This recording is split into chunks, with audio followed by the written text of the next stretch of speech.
My prince, it is an honor I'd never considered for myself. Not to serve as hand, you towed to fetch him. Send word to Otto Hightower.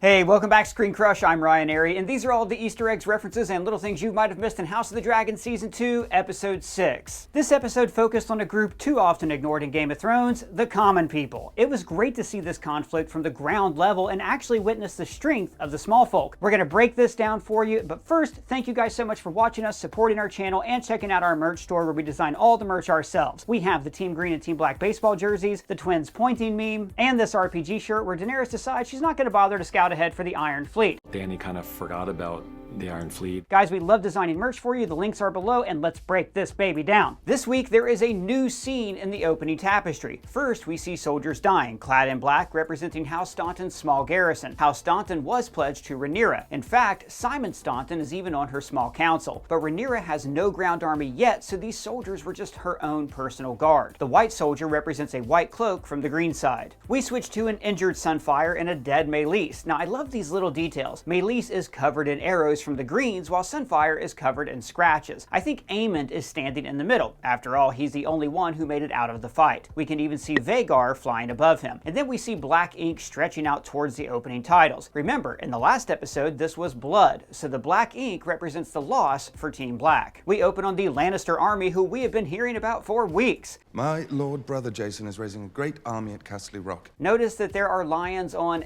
everything. Their saddles, their pauldrons, even their helmets look like a smushed lion's face. Gathered that from all the lions. They are headed to Golden Tooth, a major stronghold for the Lannisters. It acts as a natural barrier between the Westerlands and the Riverlands. As the name implies, it's also located on a ton of gold and a key reason the Lannisters are so rich. It's also the location of the first battle in the War of the Five Kings in Game of Thrones. Jaime smashed the River Lords of the Golden Tooth. And then we meet the Levers, the house that controls Golden Tooth. We briefly saw them at the Heirs Tournament in Season 1. Jason Lannister says, By the time we are finished with the Riverland scum, the Red Fort will have earned its name. The Red Fort is a castle in the Vale. In Fire and Blood, Lady Jane Eyre is very close with House Redford. Then Jason says, As soon as Prince Aemon is able to join us on Vhagar. So this is a problem both sides are running into. In return for protection, a dragon. All their armies are afraid to fight without dragons, and there simply aren't enough dragons, as Lady Frey said. Though it occurs to me that dragons cannot be in two places at once. Or three. As we saw last week, a regular army cannot defeat a dragon. Team Green literally got smoked by Meleys until Sunfire and Vhagar swooped in. So both sides have to tactfully manage their dragons or no one will fight for them. Jason invites himself into the keep, showing that he hasn't changed at all from Season 1. He's arrogant and self-serious. So you guys remember that the book this show is based off of, Fire and Blood, is written as a history book from like secondhand accounts. So the book covers the events of the story, but the show is able to tell us exactly why these events happened. House of the Dragon is great because it really gets into the minds of these characters. We see firsthand that Alicent and Rhaenyra were close friends, and how Alicent's resentment over Rhaenyra's freedom stoked the fires that led to this war. And this is what really sets this show apart. Because we got to see these characters grow up, we understand their childhood trauma that motivates them in the present day. Understanding a character's emotional drive is just great storytelling, but understanding your own emotional drive is just good mental health. Like lately, I have had a lot of personal and professional stress, but thanks to therapy, I've been able to identify why I feel that way and what are my emotional triggers. You're in therapy? I sure am. I talk to my therapist through BetterHelp, the sponsor of this video. My therapist helps me to understand the core of my anxiety and become a more well-rounded person. I don't know where I would be in my life if it weren't for therapy. Like, I'm sure a lot of you have been through hard times. I know I have. I had a 2-year span where it seemed like every single thing in my life went wrong and I just could not get through it on my own. And that's why I'm telling you, if you are dealing with events like these,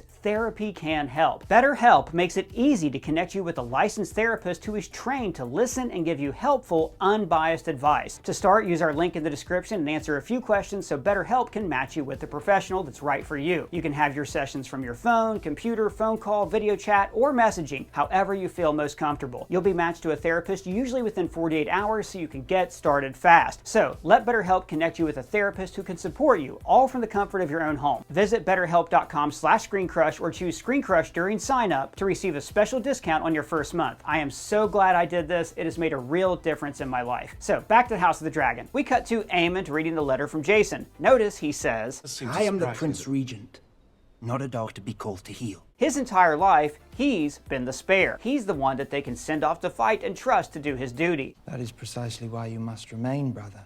It's a brave thought, but we cannot risk your loss. So this touches a nerve. He is the Prince Regent. He should be protected just like Aegon, but instead he's still viewed as a placeholder. Also, let's pause to appreciate his costuming. For a lot of the season, I thought he was wearing black, and while I thought it was weird, I assumed it was just because he was so militaristic. But actually, he's wearing green so dark that it appears black in certain lighting. Compare that to the rest of the family who wear bright, bold greens. Now, I'm not saying they're good people by any means, but their intentions aren't quite as dark as Aemon's. His dark wardrobe symbolizes his dark motives. And then Aemon says, We will make an alliance with the Triarchy. so the Triarchy is a group of 3 free cities, Tyrosh, Lys, and Myr. They were actually all once colonies of Valyria during its heyday and became free after the Doom. They were also behind the War of the Stepstones last season, but they hid it behind pirates and bandits. These pirates are not the free cities. Who do you think provides them with their ships and tender? That is why Alicent says, The Triarchy may play at accepting terms, but they are not to be trusted. and then Alicent says, What has come of our letters to the Greyjoys? the Greyjoys were a big player in Game of Thrones, and in this show they're important because they are the second most powerful navy in Westeros. Lord Jasper mentions the Red Kraken, a reference to Dalton Greyjoy, the current head of House Greyjoy. The name reflects his bloodthirsty nature as well as the Greyjoy crest. He also says, An offer of marriage, perhaps, to the Dowager Queen.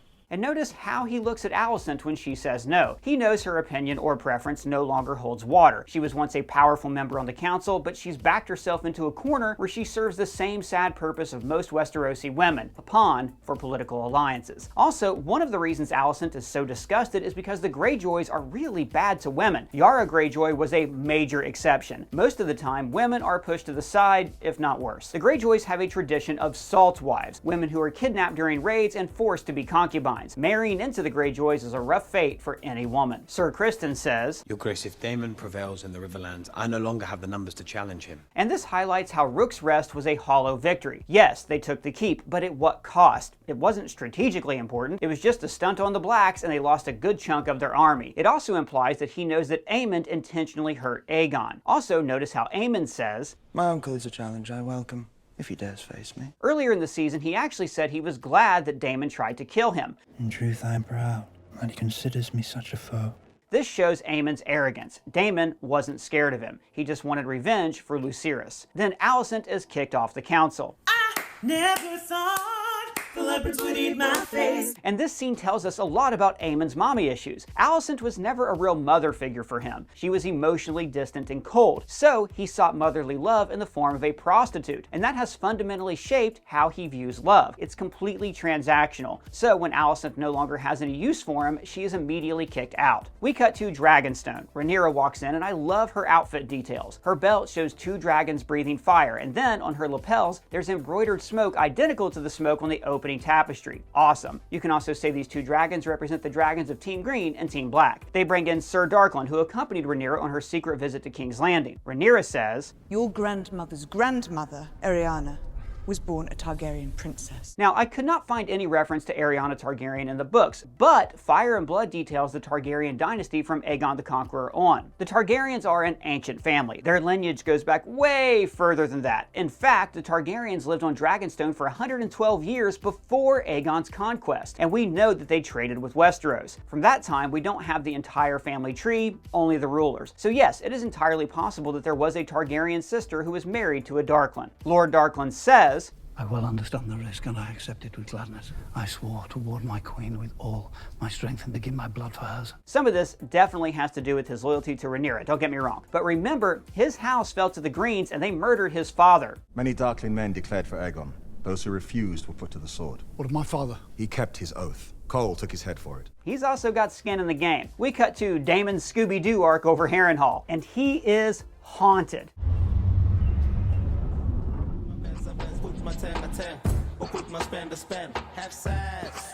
Just kidding, he's not haunted by his Morbius scene, but rather by his own guilt and failures. Once again, he's in the throne room at the Red Keep, but this time he's reliving a memory, a scene we saw in the first episode of Season 1. The heir for a day. Did you say it? Now, there are a few differences between the original scene and the memory. For one, King Viserys is much less angry in the memory. Compare how he says this. You have no allies at court but me. You have no allies at court but me! This reflects Daemon's own guilt. Instead of remembering as enraged, he remembers his brother's sadness. Also, the coloring is much darker and muted. This was one of the darkest days of his life, so of course the lighting also becomes dark. And lastly, King Viserys never cried in the original scene. He felt incredibly hurt, of course, but it's all channeled as anger. When Daemon tries to leave, the doors are locked, because Daemon's been trapped in this moment ever since it happened. He was officially removed as heir. His hopes and dreams vanished before his eyes, but he also feels guilty about emotionally abandoning his brother. This one moment exemplifies both his failures and his guilt, and he's never been able to move on. When Daemon comes to, he's fully losing his mind. Notice that Lord Strong says, "I do wonder, Your Grace, if you're getting enough sleep." And Daemon has massive bags under his eyes. I wonder if, on top of the actual magic, Alice is keeping him awake for extended periods of time. After all, staying awake for just 3 days can cause memory gaps and hallucinations. As he leaves the dining hall, Daemon walks through this cracking facade with the weirwood root growing through it. Harrenhal is built on a grove of these holy trees, and it's part of the reason the castle is haunted. This cracked facade represents Daemon's shattered mind and the ghosts that are causing it. We cut to Daemon fleeing Harrenhal, so if you look closely, he has the same clasps on his jacket as Aemond. Last week I theorized that Alice might be related to the Children of the Forest. After all, she has a Scottish accent like the wildlings. And look, now she has actual vines and leaves embroidered onto her vest. Alice says, "The ghost of Harren the Black moaning his curses from Kingspire Tower." Kingspire Tower is the biggest tower in all of Harrenhal, built for Harren the Black, and it's actually the tower that Daemon first landed on with Caraxes. Then she says,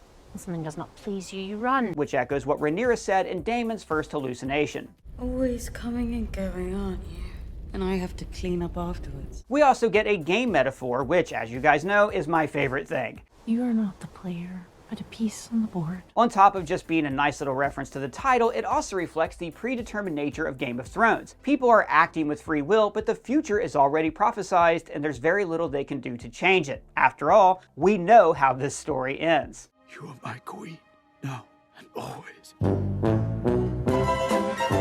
It's also interesting that Alice, a common-born woman, understands the theme of Game of Thrones better than any of the nobles. It's not a prize to be won, but a burden to bear. If we look back at Game of Thrones, a huge early mistake was King Robert treating the throne like a prize. Instead of protecting the common people, he used his power for his own enjoyment. Every time someone has treated the throne like a prize instead of a duty, it's led to suffering and war, for the lords and common folk alike. After asking for help, Alice says, House Tully is not the largest house in the Riverlands, nor is it the richest. "Then why are they one of the great houses?" Well, 2 reasons. One, their seat, Riverrun, is very strategically important. It lies in the center of the Riverlands and is one of the biggest functioning castles. Remember, Harrenhal is massive, but as we've seen, it's not really set up for armies. The second reason is exactly what Alice said. They just happen to be more stable. Prior to Aegon the Conqueror, the king of the Riverlands came from House Hor, the house of the infamous Harren the Black, and the Tullys weren't even the biggest house under his rule. The most prominent houses were actually the Brackens and the Blackwoods, but their incessant fighting eventually pissed off Harren the Black and he punished them. So when Aegon the Conqueror burned Harrenhal, the biggest house at that exact moment was the Tullys, and they became a great house. Then an owl flies into Alice's arm, and this is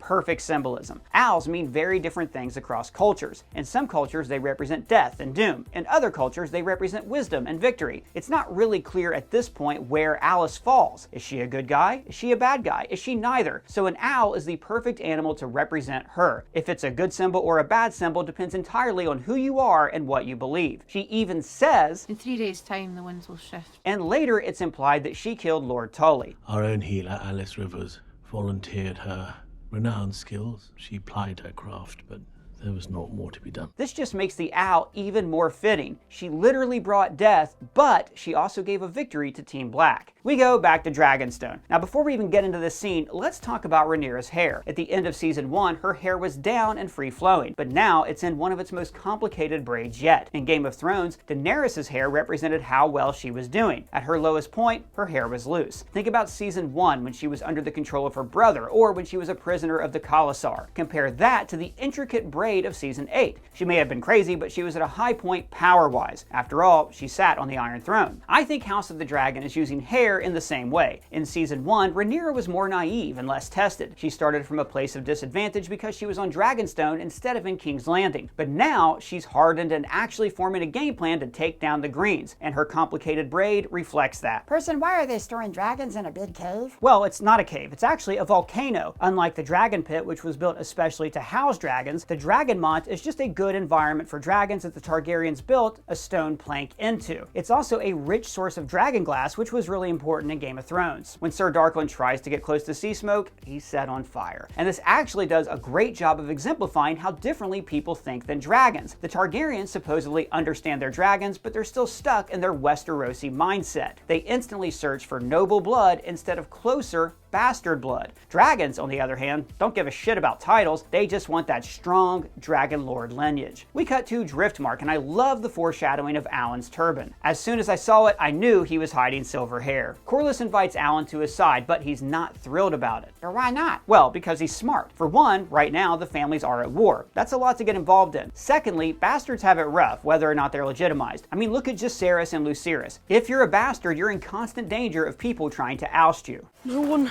would question me being heir to Driftmark if I look more like Sir Lengel of Valarian. Corlys says, Well, we all set course for Sharp Point. Lord Brianna wishes to send his nephew aboard as a bosun. Sharp Point is a castle at the very tip of Massey's Hook, just across from Dragonstone. Back at King's Landing, we check in with Ulf White. He says, Nothing but fish in this damn city. Now, the only reason they even have fish is because they are a port city. They can provide that internally. If it wasn't for that, they wouldn't have anything to eat. We then see Diana and the Madam having a staged conversation to promote Rhaenyra. Two things I find interesting here. One, that these are both women that were hurt by the crown. Diana was sexually assaulted by Aegon in season 1, and the Madam was unceremoniously dumped by Aemon earlier this season. But secondly, the Madam specifically asked Aemon to remember the small folk earlier this season. When princes lose their temper, it is often others who suffer, the small folk.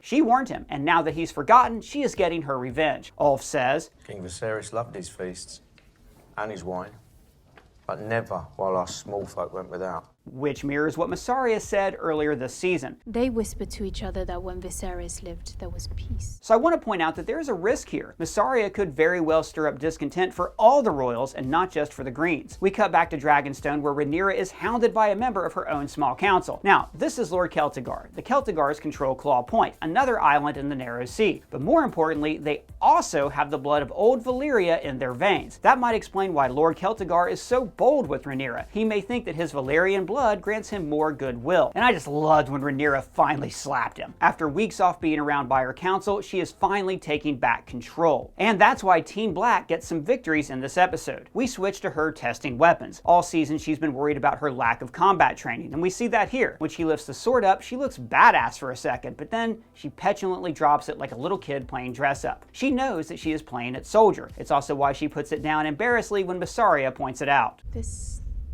becomes you. Mysaria says, But it is harder to wage war abroad when you must also keep peace at home. Now this happens repeatedly in Game of Thrones. During the war, leaders forget the small folk, and that becomes their biggest problem. Also, notice how Mysaria is dressing more and more like a Targaryen. There's red accents on her gown, and her hair is in a complicated braid. Back on King's Landing, lambs are carted through the streets. Just to add insult to injury, remember that not all of these lambs are actually for the royals. A lot of them are for Vhagar. We already made a promise to all the Crown lands that a tithing of livestock would be necessary to sustain the dragons for their increased activity. And this scene is a great prelude to the riot at the end of the episode. Notice that the crowd isn't just jeering, they actually stop the gold cloaks from passing. When Aemon hears about this, he says, Why is this anger directed at us? It is Rhaenyra the Pretender who ordered the gullet closed and left them all to starve. And it just shows how childish he is. He's still looking for someone to blame instead of realizing that it's his burden to protect them no matter what else is happening. Also, look at how much smaller the council is. Aegon at least pretended he had a real council even if he didn't listen. Aemon doesn't even worry about pretense. When Aemon tells Larys Strong to call for Otto Hightower, he says, My grandsire may be overcautious, but his devotion to his family has never been in doubt. Implying that he knows that Larys killed his own father. We switch to the bandages getting pulled from Aegon's wounds, similar to how they cut the rot from King Viserys Jacaerys in Season 1. Now, we can see how scared Aegon is of Aemond. He literally tries to scoot away from him, even with his injury. He says, "I remember." And let me be clear, total lie. He's just saying that so Aemond doesn't hurt him. We cut to Rhaenyra in the Vale with Prince Joffrey, and to be honest, it is a little bit funny that Rhaenyra is venting to a child. I actually don't mind it at all because it is so fitting for a teenager. There is so much war and fighting going on that it's easy to forget that a lot of these kids are young and they're just prone to the same hormones, mood swings, and temperaments of regular teenagers. Then we see a burned field, clearly from a dragon. Because we see burnt sheep corpses, our guess is that this was done by a sheep stealer, one of the wild dragons that's renowned for killing and eating livestock. We cut to the Eyrie, and look, baby dragons. Aww. Among their toys, we also see a pig figurine, a callback to the pink dread that Aegon and his cousins gave Prince Aemond in Season 1. Remember, the pink dread is what basically set Aemond on the path to claiming Vhagar and setting this entire war into motion. Lady Jane says, Prince Reggio has answered your letter. He'll be most pleased to shelter Rhaenyra's youngest sons in Pentos. Now, as a reminder, Prince Reggio is a man who offered Laena and Daemon a spot in Pentos in Season 1. I wish to offer you a permanent residence here in Pentos. When Laena mentions the dragon, Lady Jane says, Rumour of it began shortly after the war. And I think this is actually a reference to the Burned Men from the World of Ice and Fire. The Burned Men was a clan in the Vale that worshipped a fire witch. It says they might have originated in the years after the Dance of the Dragons, when an offshoot clan of the Painted Dogs was said to have worshipped a fire witch in the mountain, sending their boys to give her gifts and risk the flames of the dragon she commanded. It could be that this is not a wild dragon, but a tame dragon with a rider. There's also a potential spoiler from the books in here that we just won't say for now, but if you've read the books, you know what I'm talking about. Back on Driftmark, Alan uses a plate to shave his hair because he can't afford a mirror. It's subtle, but it shows how they're a much lower social class than their father. One thing I should note is that both Adam and Alan are Corlys's bastards. In the book, Adam also has white blonde hair, and I think they chose to not give him the blonde hair here because, as we've seen throughout this show, hair isn't the only thing that determines Valyrian lineage. After all, Aemond and Aegon are both half Hightower, yet they have silver hair. Meanwhile, Lucerys and Jacaerys end up with dark brown hair even though their mom is Rhaenyra. Genetics are weird, guys. Back on Dragonstone, we see Rhaenyra on her thinking patio. Seriously, guys, every time she has a big setback or loss, she comes back to the same lookout. Rhaenyra says, He's lucky I did not have his tongue. Which mirrors her father's common threat.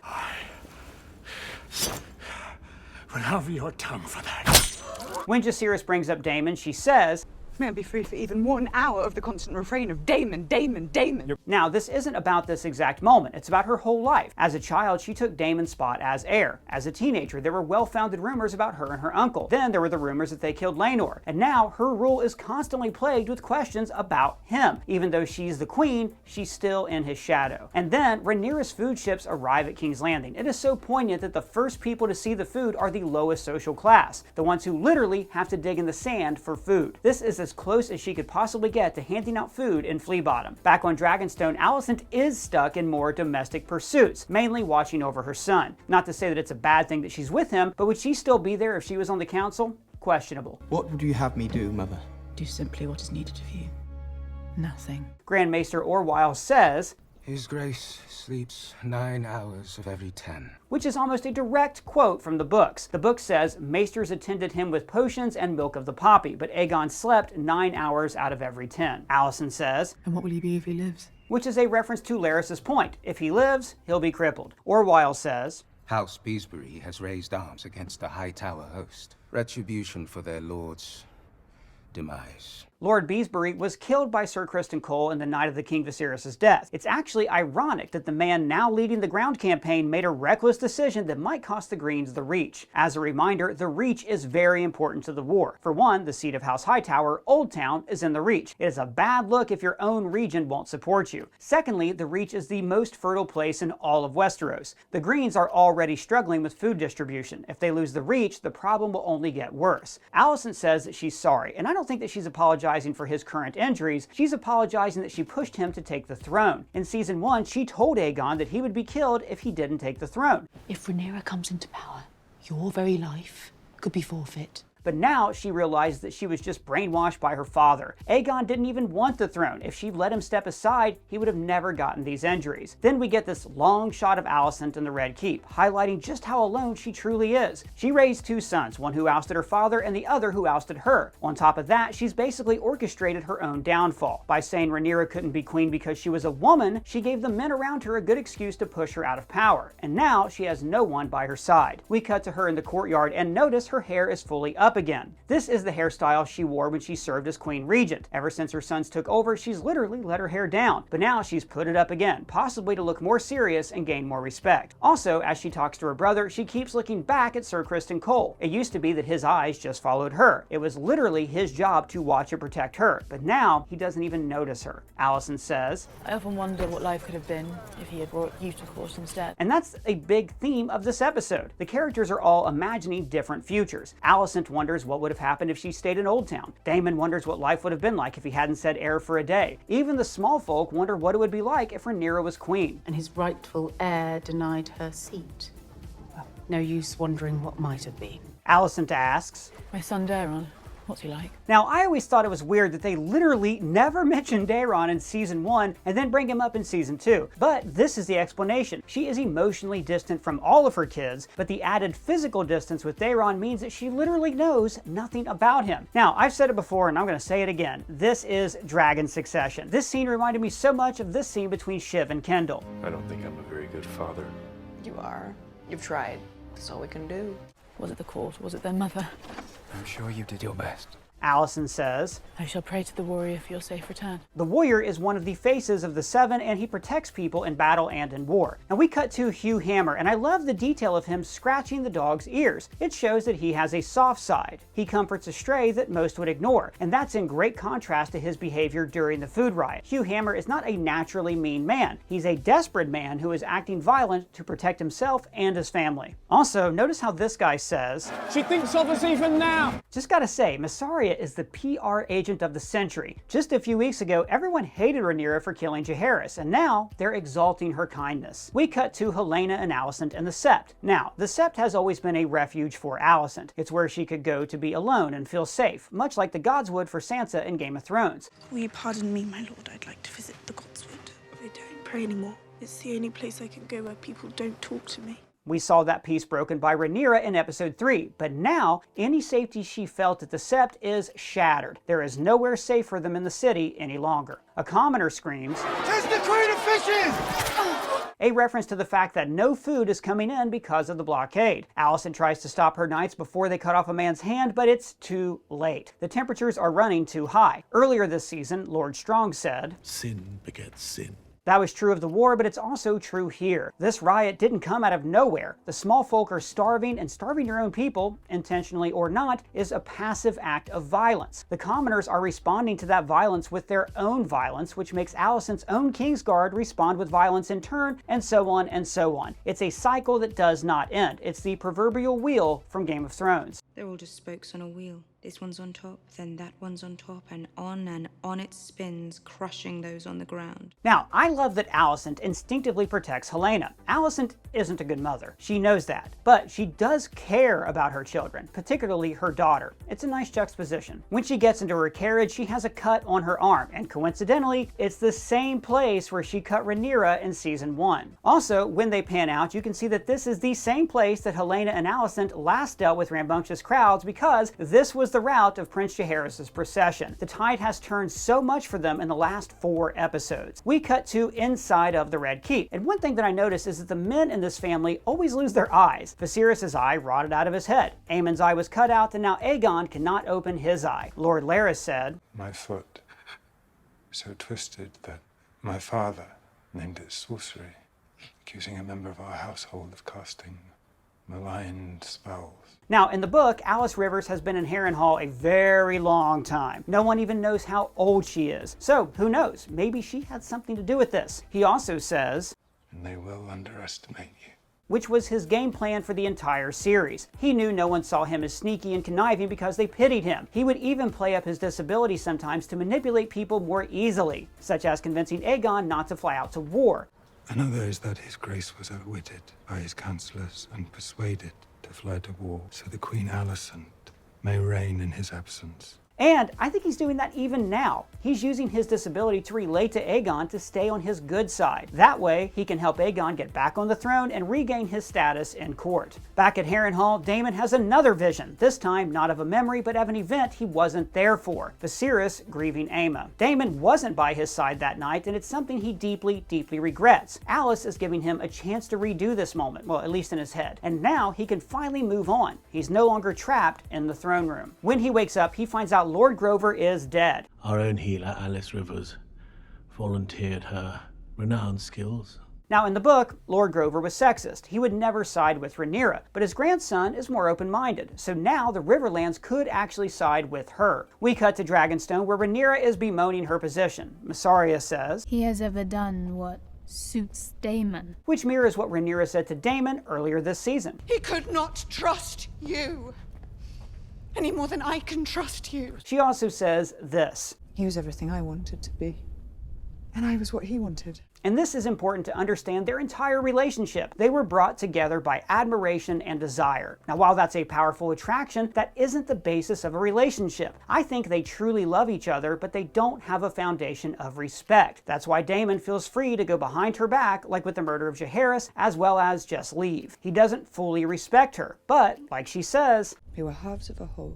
If they could build an actual foundation, then they would be a powerhouse. Then Mysaria reveals her backstory. And when after many months of this, it became evident that his seed had taken root, there is a scar here as well. So one thing I found really interesting here. One, we actually found out Mysaria was infertile last season, but she made it sound like a choice. I ensured long ago that I would never be threatened by childbirth. It just highlights that she's always been spinning narratives, even before she was officially an information broker. Secondly, I've pointed out in the past that Mysaria is very similar to the character of Varys in Game of Thrones. This scene really solidifies that. Varys was also rendered sterile by sexual abuse in his childhood. With a hooked blade, he sliced me, root and stem, chanting all the while. And subsequently had to turn to sex work to keep himself afloat. I sold what parts of my body remained to me. I think Varys is one of the best characters in Game of Thrones, so I am loving these parallels. Then Mysaria and Rhaenyra kiss. This is something new that the showrunners have added. It wasn't in the book, but again, the book is only recorded history. Now this obviously happened in private, so there's no way anybody would have known. It also highlights the similarities between Rhaenyra and Daemon. Rhaenyra just pointed out all their differences, but now she's kissing the same woman that Daemon once wanted to marry. She's also cheating on him. And when Daemon was with Mysaria, he was cheating on his own wife, Rhea Royce. The episode ends with Rhaenyra flying out to meet Sea Smoke's new rider. She's ignoring everyone's advice and finally entering the battle herself, and I am here for it. Whew, guys, that was a long episode, but a great one. I cannot wait to see what happens next week. Big shout out to the writer of this video, Brianna McLarty. You can find her social links below. But what did you guys think? Do you think Daemon will finally move on from his past? Are the Greens in for a rude awakening? Let me know your thoughts down in the comments or at me on Twitter. And if it's your first time here, welcome to the channel. Please subscribe, smash that bell for alerts. For ScreenCrush, I'm Rhaenyra.